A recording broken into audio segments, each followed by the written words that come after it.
And my only priority was, by any means necessary, to protect them with my whole life.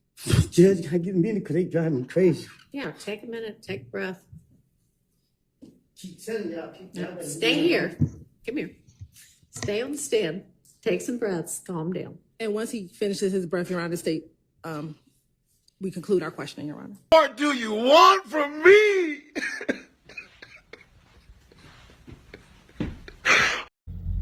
We got to get Tyrese and Woody on the interview together. I'm joking.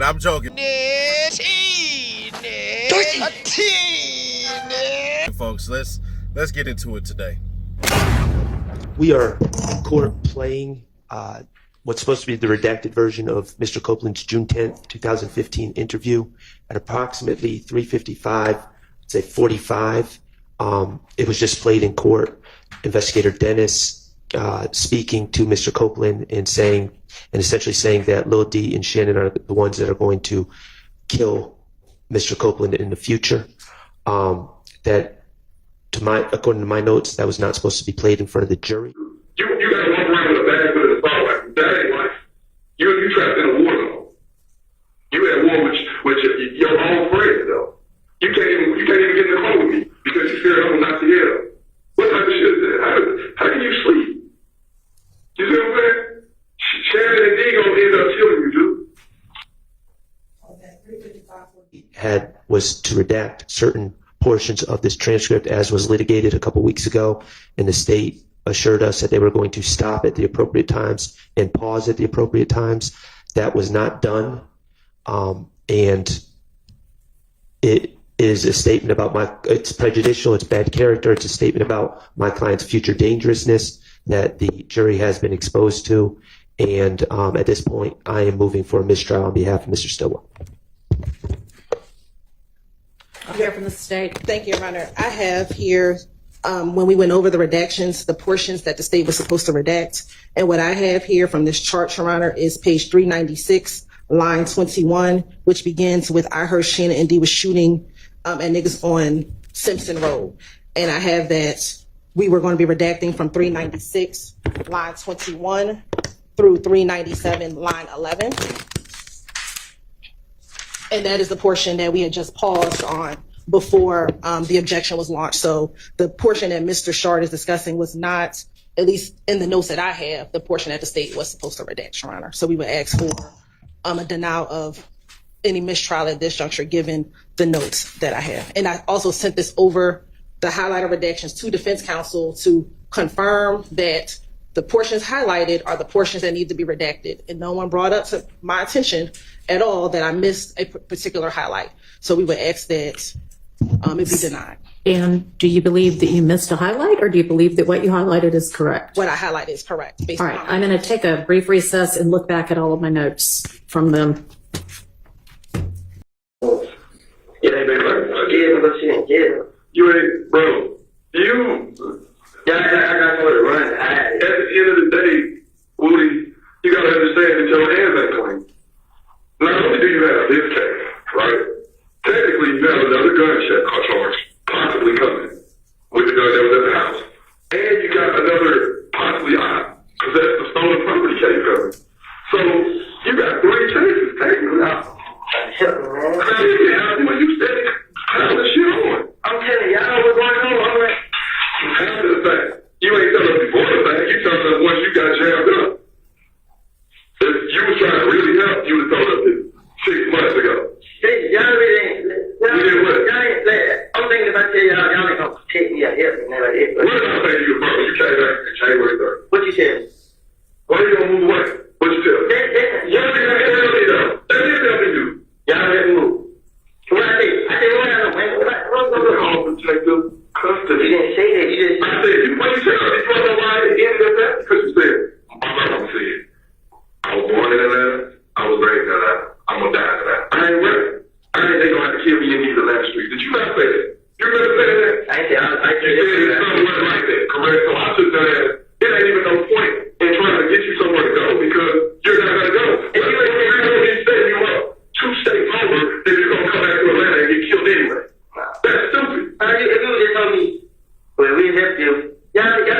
to help me. So I'm just looking at like, I ain't getting that. So, I mean, I ain't got nothing to worry about. Like right now, I still ain't getting that. I got a lot of shit to worry about. Like, I ain't getting that involved with what y'all pushing me about. But besides this right here, but You are all the way with the stuff we asked you about. They connected to you, which makes you connected to it. I'm not You're doing doing that in your possession. This was perfect time. Quit there and that. Got the paperwork for it, right? He has a gun in his possession that was used to shoot Lucci mom. You see what I'm saying? You see how the dots connect? I don't know if y'all got that gun with me. No, I'm not saying that at all. But the moral of the story is, he's a gang member in the same gang with you. Y'all friends. It's all tied in together. It's not like a standalone case. It's not. Chill, huh? Yeah, I admit, just to hang with him. I mean, start putting names in the song and stuff. Like, oh man, we start hanging a lot. Start taking pictures and stuff. I let a person know. I appreciate everything you doing for me. Like, ain't no problem. That's how I start hanging. What though, yeah? Oh, we got a studio in Metro Pocket. It's another studio, DJ Drummer studio right downtown by the Stiletto. It's right on Marietta. Yeah, another studio right down Beck Street. And you got a studio on Northside Drive called Grunt. It's down like almost 2 hours from me. You know what I'm saying? I didn't want to tell my so-called friends at the time. But, and the way he said, like, I talk to the police a lot. You know what I mean? Like, you do, I ain't tell. But, I'm talking to him. So, I don't know how he get his information, but when he said it, I thought he was just talking to him, trying to scare me up or whatever. Who was there in that? The store there. His name Jeff too. Jeff? Yeah. Okay. So what made you, why you want to tell all that now? Cause I'm like, look, Jeff. And it's just like, I'm tired of the police. I mean, I've been going, I have a girl, man. And I be want to beat up for her, but I hate thinking on my shoulders. I mean, I have 2 big words, man. I have police and I have EP. I mean, and now I'm messed up. I don't got myself in trouble. And then some of the stuff that I'm in trouble for, I ain't trying to do it or I ain't do. I mean, and I'm going to jail, so I just feel like if I should just tell them, let them know what's going on, they should at least take it easy on me and help me out or something. I mean, but I just tired of looking on my shoulders about this shit, and I ain't have nothing to do with it. I know nothing about it until after it happened. I mean, I ain't never know what was gonna happen. I ain't know nothing. I'm tired of being questioned about. I'm tired. I mean, I heard it. I heard it. Daughter was like having killed. Like, so I don't want to go do that, man. At first, I didn't care, but when I look at my baby, she be so happy and she be kicking and it just, man, I try to make a way, man. I just don't want to be in jail, man. I mean, I'm telling, but I've been telling them the whole story and the truth. Cause I didn't want to feel like in jail. I mean, I'm just telling them stuff I was in. I mean, and some of the stuff that I know. And I said, now that these niggas gonna trade them, like, they coming at me. So I was just like, man, I'm in a lose-lose situation, so I gotta get somebody out. You know what I'm saying? Police thinking I'm doing something I ain't doing. I might as well let them know that, man, it's them that I need. They plan on killing me, so I don't care. They like, y'all niggas gotta deal with it. So that's why I went ahead and just said it, but at first I really didn't want like nobody said it. Man. Stop it at 4:36:37.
Court resume at 4:41:35. 4:41:35. Damn, make the shit worse. You fucking know, telling police. Oh, damn. Who? The police. They gonna come get you out? Yeah. And then take you up? I'm gonna go. They gonna contact me to another jail, but they gonna come get me up, and I'm gonna have to sit toward them up. And you gonna have to wait? Sit toward them up. So I got them. I mean, I ain't had nothing to do with none of this shit. So, you know what I mean? So you told them? Yeah. You think I go to jail for something I ain't do, bro? Them folks talking about 15 years already, bro. I'm gonna be here for myself and you. Yeah. So, but I need to help me, right? You need what? I need Lady to help me. You need Lady to help you. Yeah, What Lady? my candidate. What can be yeah, okay. See, okay. Now I just talked to him. He said he gonna help me though. You just talked to him, he said it. Yeah, he said it. I had close. I called him. I was telling him what. He was telling her what? I told him he's like he gonna help. Like he got. So all that gun charge lead up to 15 years? Yeah, cause the fed different from the state. Yeah. But they told me as long as I help them, they gonna help me. You feel me? Yeah. But that's why I asked you, like, shit, if I leave state, you'll leave with me, cause they just have to take me out of state. Yeah. They gonna have to tell you how to make it. Why? So they gonna know you did. Yeah. And they gonna have. Nah, they ain't gonna know. Yeah. Yeah. Yeah, they just gonna treat me away so my name be clear out of it. They gonna make sure I look good. Yeah. Yeah. So shit. I mean, I'm just telling you this. They did between me and you. Don't tell nobody. So I know you ain't gonna tell nobody. I'm just telling you. You know what I mean? Yeah. So that's why I said, but man, I ain't had nothing to do with what man going on. If I let you tell me with my family, man, I just go out like a sucker. Yeah. You know what I mean? But they say they gonna move me so anybody do anything to me and then like it. And then they gotta see how everything works. And they like shit, they need D to tell them what happened, cause D told me what happened, so I mean they can go out with They it. told you what happened with About what happened to they know what's going with that shit, man. Come on with that? Yeah. So I mean, when D tell them and they see that I ain't just making that up and I ain't lying stuff like that, then they gonna help me. You feel? Yeah. No, I ain't gonna tell Trey now. I just tell you, cause I know you know what's up. You feel what I'm saying? You know not telling, but. True. That concludes Stacey Exhibit 394Y. Now, Mr. Copeland, you said that you made it all up to the police. Did you make up everything that you told your child's mother on that jail call? Clearly. Oh, okay. After this call, you also spoke to Max from the Fulton County Jail. Do you recall speaking to Max from the Fulton County Jail? You didn't even play that call for me. I never heard that call what you just played ever before. So I don't know what you're talking about. Okay. Did you recall meeting with me and my investigator back in June of this year, and we played a call for you in which you called Max on the jail call? I don't recall nothing. And on that call, you had Deshaun call Max on the three-way. I don't know. Okay. And while you were on the phone with Max, Thug or Mr. Williams was in the background. Do you recall hearing that, Joe? I don't recall nothing. Right. Your Honor, this time the state would like the tender and admit State's Exhibit 390. Why did you ask for Thug to pay your bond after you had told on them in the June 10th interview? I didn't tell on them. Okay. I was going through a phase in my life, like I told you before, and I told you in the back. I made it all up. I sat right there and said whatever came to the top of my head, that I put pieces, some things together, and said what I said. If you listen to both of them calls, they contradict each other. If you listen to the interview, you hear what the police keep saying. And that's why I put everything on Thug. The man that had nothing to do with my stupidity. I'm sitting right here today telling y'all the truth, and y'all still sitting right here playing with this lady. Like I told y'all, I made it up. I put it on him. Okay. I'm not scared of nobody. Nobody forced me to say none of this stuff. This is not right. Okay. After you spoke to Deshaun and Max on June 13th, did you then subsequently call Detective Gaither on June 14th and on June 15th to talk about you assisting the police department? If I was assisting the police department, they would have had assistance. My thing was to get them out for me. Okay. If anybody was going to be going to jail, it was going to be me. Okay. Did you speak with Detective Gaither on June 14th and June 15th from the Fulton County Jail? I probably did. I was going to talk to her any day to throw them out for me. Okay. And have you had the opportunity to listen to those jail calls? No, these all calls are new to me. Did I play these jail calls for you in the hallway? Overruled. Isn't it true that I played the calls for you in the hallway about 2 weeks ago? No, you played one call, and I haven't heard that call that you played. Did I play the calls and have you authenticate or listen to your voice? Can you say that again? Did I have you listen to the call so that you can listen to your voice? Did you play the call so you can listen, so I can listen to my voice? Correct. And recognize your That's what you said, but these ain't the calls that you played. Your Honor, this time the state would like to tender State's Exhibit 396Y and 397Y.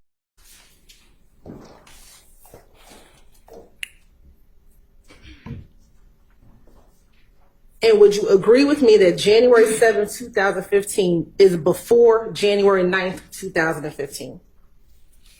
Huh? Would you agree that January 7th, 2015 is before January 9th, 2015? Yeah, I don't know. Okay.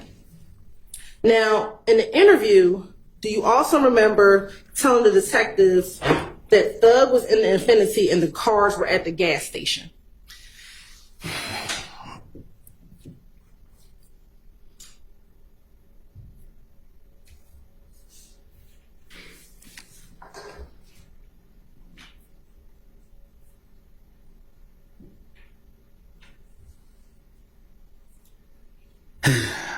When the police questioned me back in whatever time they questioned me, they locked me up and forget what I said in the interviews. I made it up. And when I say I made it up, I'm not saying I made everything up. What I'm saying is I took from what I know personally and put it with other stuff. And what I'm telling you is I'm not about to say nothing to tell on myself. Like I told you in the back, I was going through a phase in my life. The police kept locking me up. I was trying to be there for my baby mama and my child. And I was going through a dark phase in my life. I have sat right here and told you over and over and over. I'm telling you again today. I'm going to tell you every time you keep asking me a question, because if you want the truth, I'm telling you the truth. Okay, so my question to you... And I'm not done talking, because you keep asking me, and I keep telling you I made these things up. You're trying to make it seem like I was telling the truth about what I said, and I'm telling you I wasn't. And you're sitting right here, keep asking me. I'm tired of it. Keep telling you that. You keep going back to interviews I told police. You're playing the calls. Each one contradict each other. If I was working with the police and I was scared as I pretend to be, I would have been in protective custody. I'm in the streets every day. And all the people I'm afraid of is y'all. Y'all sitting right here, locking me up, knowing I'm lying, trying to make me do what y'all want me to do. I'm tired of it. Y'all can leave me alone at this point. Y'all bring me here every day. I don't get no sleep. Every time I gotta go to court, I don't got step all night. My brain is in overdrive. Like, y'all doing too much, bro. Like, come on now, y'all gonna do the law, do it the right way. Leave me alone. I made it up. I'm telling y'all, Lil D told me to say this. You hear the call, I'm mad at Lil D because he wouldn't say what I want him to say. So what? Are you finished? No, I'm just getting started. Okay, well, let me ask you this question. In the interview, did you hear when you told the detectives that Thug was in the Infinity and the cars were at the gas station? I tell you anything to get them off of me. That's not my question. Did you hear when you said that in the interview? Yes, I said Okay. it, but it's not the truth. All right. I'm going to show you what's already been admitted as State's Exhibit 290. Why did you ask for Thug to pay your bond after you had told on them in the June 10th interview? I didn't tell on them. Okay. I was going through a phase in my life, like I told you before, and I told you in the back. I made it all up. I sat right there and said whatever came to the top of my head, that I put pieces, some things together and said what I said. If you listen to both of them calls, they contradict each other. If you listen to the interview, you hear what the police keep saying. And that's why I put everything on Thug. The man ain't had nothing to do with my stupidity. I'm sitting right here today telling y'all the truth, and y'all still sitting right here playing with this lady. Like I told y'all, I made it up. I put it on him. Okay. I'm not scared of nobody. Nobody forced me to say none of this stuff. This is not right. Okay. After you spoke to Deshaun and Max on June 13th, did you then subsequently call Detective Gaither on June 14th and on June 15th to talk about your assistance, you assisting the police department? If I was assisting the police department, they would have had assistance. My thing was to get them out for me. Okay. If anybody was going to be going to jail, it was going to be me. Okay. Did you speak with Detective Gaither on June 14th and June 15th from the Fulton County Jail? I probably did. I was going to talk to her any day to throw them out for me. Okay. And have you had the opportunity to listen to those jail calls? No, these all calls are new to me. Did I play these jail calls for you in the hallway? Overruled. Isn't it true that I played the calls for you in the hallway about 2 weeks ago? No, you played one call, and I haven't heard that call that you played. Did I play the calls and have you authenticate or listen to your voice? Can you say that again? Did I have you listen to the call so that you can listen to your voice? Did you play the call so you can listen, so I can listen to my voice? Correct. And recognize your That's what you voice on the said, call. but these ain't the calls that you played. Context. So in October of 2021, specifically October 27th, 2021, Mr. Copeland was arrested on traffic violations and a gun charge. When he, after being arrested, he was brought to the Atlanta Police Department headquarters and Mirandized and interviewed. In the course of that interview, he was trying to get out of jail. So he told the police he had information for them that would be helpful to them.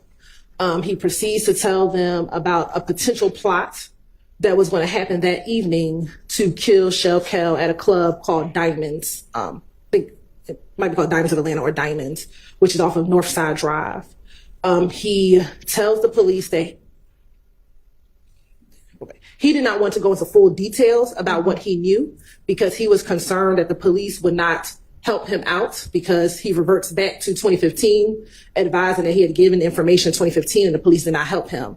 So he was willing to call the people who might be involved in this potential plot to kill Shell Kel on FaceTime and let those individuals kind of talk about the plot in front of the police.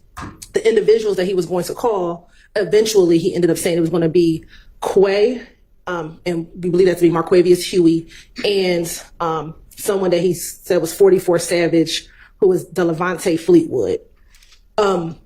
He talked about what he could do. You could set me up in a room, I'll call him on FaceTime. Mm-hmm. And then he proceeded to let the police know that he's advised Quay on several occasions that he shouldn't do things for Thug, that Thug wasn't going to help him out, and that this wasn't, this is not something he should do.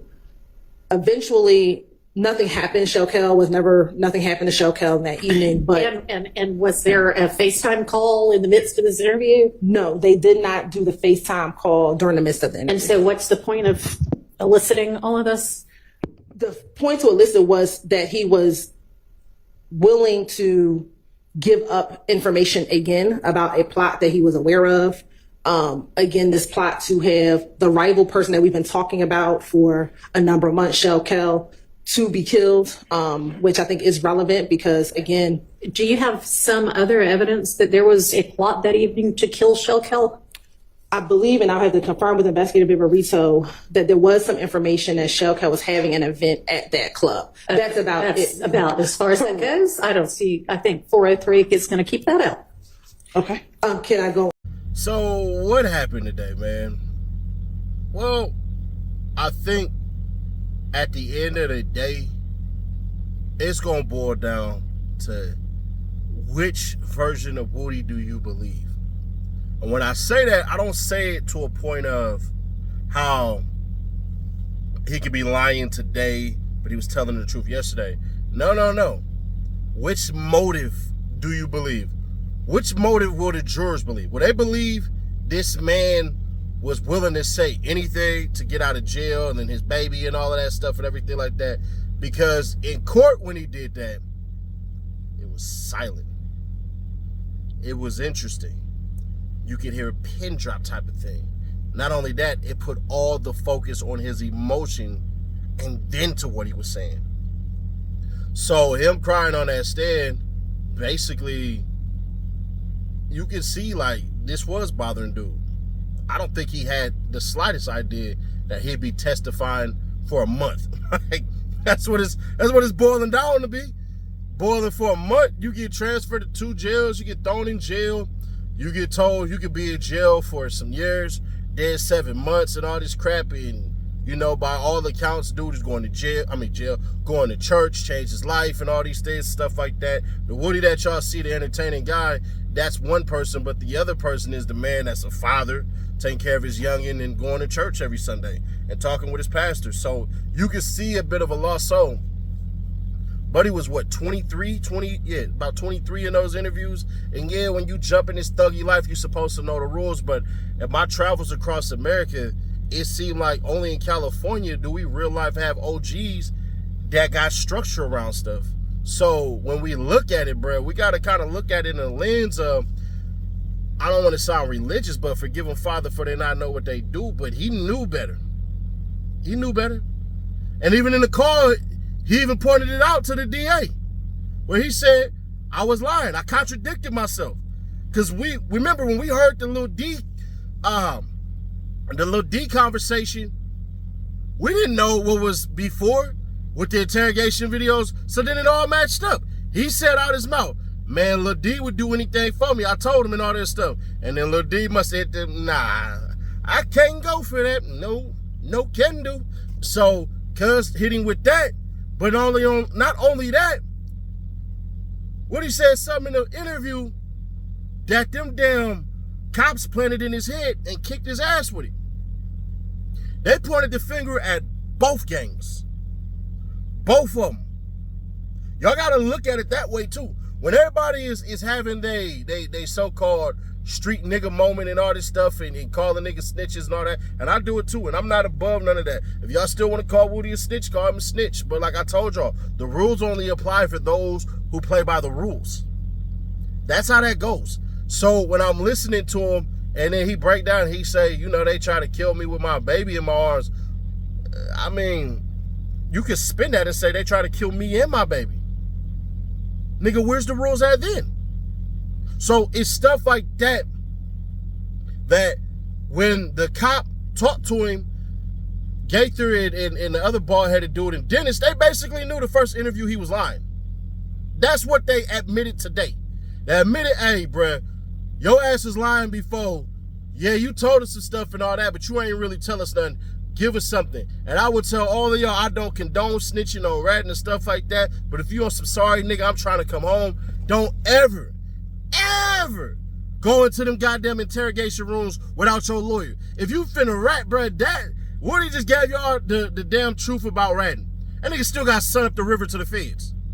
You did all that, you made all that noise, and you ain't even get nothing out of it. And them cops 100% coerced that man and lied to him. They were telling him everything. They were putting all that information in his head and telling him, oh, your own people are after you. Your own people are trying to do this or try to do that. And I'm listening. I'm like, damn, is anybody noticing this?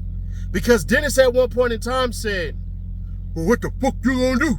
Because everybody out to kill you. Your own homies gonna kill. I said, damn. You said he said your own friends, not homies. Let me take that back. So it's stuff like that where the cops are saying stuff like that, but it's like shit. And shout out, I forget who did it. Was it Shark? No. It was, I forget who did it. It had to be Shark. Bruh. And that video, that 3-hour Woody interrogation video that I dropped, bruh, nothing happened. Nothing, not a damn thing. Now, we knew nothing happened, but we didn't know, damn, the DA was dumb enough to try to pass that along like it was something real. And I'm looking back, I'm like, she ain't finna try this shit. She gonna try it. And the lawyers caught up to that real quick and was like, yeah, hell nah. We ain't going for that one. And when we seen it live and the judge was like, I'm not letting that in, Glanville for sure would have let that in. I'm gonna give props to the judge today because she was on point. She wanted this trial to get done. She wanted to get rid of all of this stuff, go through the whole entire process, because we did almost have a mistrial, but Shark kind of misfired on the ball on that one. But it was worth it. It was worth it.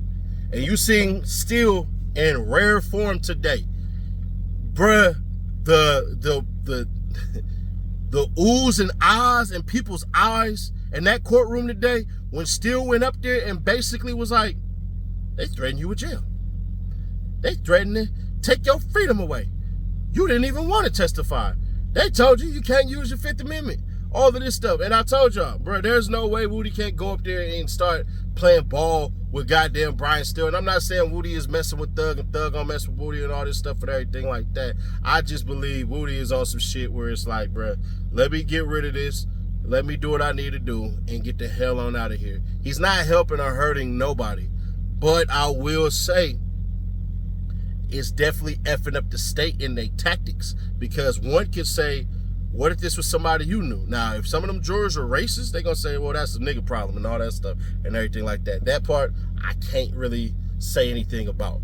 But as far as how it went today, bruh, you could say that this was a L for the state because of the simple fact, Woody was supposed to be this big, and I mean big ass witness that was supposed to come in, tie up all of these loose ends and do all of this crap and everything like that, and it didn't happen. And all you cats keep talking about the feds are coming. The feds are coming. Okay, so let's understand this. Your feds are not coming on a losing case. They're not.